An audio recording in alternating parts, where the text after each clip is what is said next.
आज हम बात करेंगे केमिकल रिएक्शन के टाइप्स के बारे में। हम फर्स्ट क्लास में बताए थे केमिकल रिएक्शन क्या होता है और उसके प्रकार के बारे में भी कुछ बात किए हुए थे, और दूसरी क्लास में केमिकल रिएक्शन के प्रकार के बारे में बात किए थे। आज हम पुनः इसी टॉपिक को आगे लेके चलते हैं कि केमिकल रिएक्शन के प्रकार क्या क्या है। उसी प्रकार में एक प्रकार आता है एंडोथर्मिक एंड एक्सोथर्मिक रिएक्शन, उसके बारे में हम बात करेंगे। एंडोथर्मिक एंड एक्सोथर्मिक रिएक्शन कहता है क्या, the reaction in which require energy in the form of heat, light and electricity.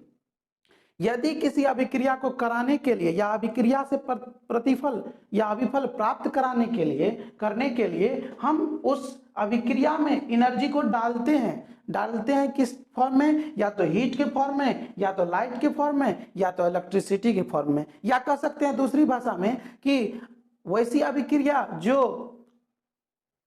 या तो हीट या तो लाइट या तो इलेक्ट्रिसिटी की मदद से संभव हो सके, उसी चीज को हम लिखे हैं। वैसी अभिक्रिया जिसमें अभिकारकों से प्रतिफल प्राप्त करने के लिए उष्मा, प्रकाश या विद्युत, इन तीनों में कोई भी ऊर्जा की क्या हो आवश्यकता होती है। For example N2 plus O2 और फॉर्म क्या क्या NO। ये फॉर्म कराने के लिए क्या करना पड़ा, हमें एनर्जी देना पड़ा, और किस फॉर्म में देना पड़ा, हीट के फॉर्म में।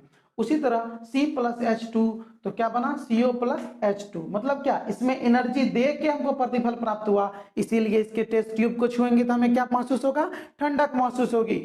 और उसी के अपोजिट की बात करें एक्सोथर्मिक रिएक्शन की, अर्थात उष्माक्षेपी की, तो नाम से ही स्पष्ट होता है कि यह उष्मा का निष्कासन करता है, उत्सर्जन करता है। The reaction in which heat is produced along with the formation of product. जिस तरह प्रतिफल प्राप्त होता है अभिक्रिया के फलस्वरूप, तो प्रतिफल के साथ साथ हमें प्रतिफल के रूप में हीट भी मिलता है, तो वह रिएक्शन क्या कहलाएगा, एक्सोथर्मिक रिएक्शन। उष्माक्षेपी अभिक्रिया, उसी को हम लिखे हैं हिंदी में वैसी अभिक्रिया जिसमें प्रतिफल या अभिफल के साथ साथ उष्मा का भी क्या हो, उत्सर्जन हो। फॉर एग्जाम्पल हम लोग खाते हैं तो क्या खाते, खाना खाते हैं, खाना एक प्रकार का ग्लूकोज है, और साथ में यदि ऑक्सीजन मिल गया, हम नेचर से या वातावरण से ऑक्सीजन लेते हैं, और दोनों मिलकर क्या बनाता है, CO2 H2 और हीट। हम लोग जानते हैं कि ऑक्सीजन हम लोग लेते हैं तो कार्बन डाइऑक्साइड क्या करते हैं, छोड़ते हैं। तो ग्लूकोज किस किस में टूटा, CO2 में और H2O में, और साथ साथ हीट निकाला।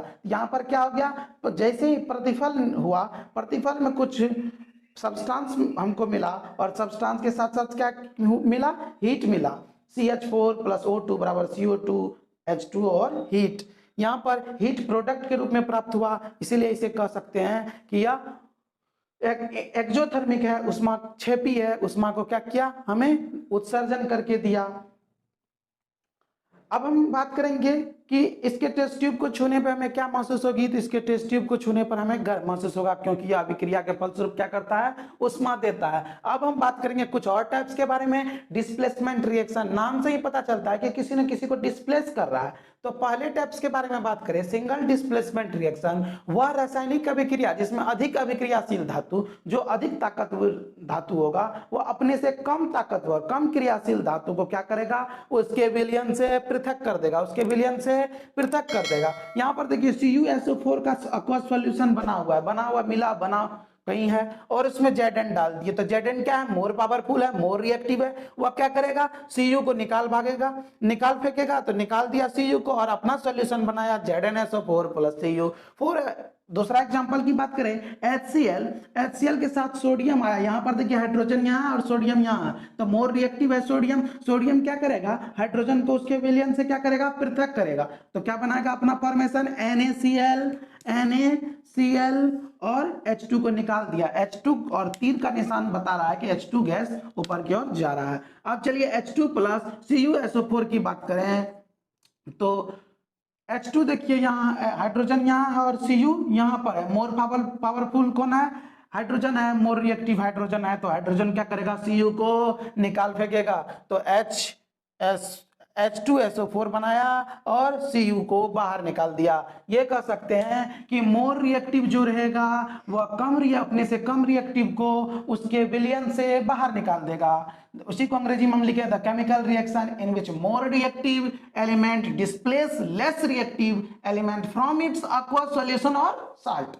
अब बात करें हम द्वितीय स्थापन अभिक्रिया के बारे में, तो हम कह सकते हैं कि अंग्रेजी में डबल डिस्प्लेसमेंट रिएक्शन, डबल मतलब कि दोहरा, वैसा अभिक्रिया जो आयनों का आदान प्रदान के फलस्वरूप हो, या प्रतिफल जो हमको प्राप्त होगा आयनों के आदान प्रदान के फलस्वरूप प्राप्त होगा। The reaction in which compound produced are formed by mutual exchange, वहां पर क्या होता है, आपस में आदान प्रदान करता है, म्यूचुअल एक्सचेंज करता है। जैसे हम बात करें Na2SO4 और BaCl2 का, तो ये आपस में रिएक्शन क्या करेगा, तो क्या होगा, ये अपना दूसरे के साथ और दूसरे का अपने के साथ क्या करेगा, म्यूचुअल एक्सचेंज करेगा। किसका एक्सचेंज करेगा, तो आयन का एक्सचेंज करेगा। यहां पर देखिए इसके साथ Cl2 के साथ फॉर्मेशन किया तो बनाया NaCl, और Ba इसके साथ फॉर्मेशन किया तो BaSO4, मतलब क्या किया, अपना म्यूचुअल एक्सचेंज किया आयन का, और म्यूचुअल एक्सचेंज आयन के फलस्वरूप जो बना उसको हम क्या कहेंगे, double displacement reaction. For example यहां पर लेते हैं तो ये क्या करेगा, Ag इससे करेगा और NaCl इसके साथ क्या करेगा, स्वैपिंग करेगा, अदला बदली करेगा। तो AgCl यहां बनाया और NaNO3 यहां बनाया। तो यहां पर देखिए आयनों का इसका उसके साथ और उसका इसके साथ हो गया फॉर्मेशन और बना। अब हम बताएंगे कि यह तीर क्या है, तो तीर बता रहा है कि यह क्या किया है, नीचे, यहां भी नीचे या ऊपर में प्रोडक्ट के रूप में क्या हो गया है, प्रिसिपिटेट, यानी कुछ जम गया है या पृथक हो गया विलयन ठोस के रूप में, जो उसके सॉल्यूशन से कहा या तो नीचे या तो ऊपर क्या हो गया है, अस्थिर हो गया है। इसके बारे में बात करेंगे हम कल, प्रिसिपिटेट रिएक्शन क्या होता है। तो हम समझते हैं कि आपको काफी आसानी हो रही होगी समझने में। यदि समझने में कोई दिक्कत आ रही है तो आप कमेंट करें। यदि आपको हमारा वीडियो अच्छा लग रहा हो तो लाइक करें, सब्सक्राइब करें और शेयर करें। Thank you very much, thank you for watching.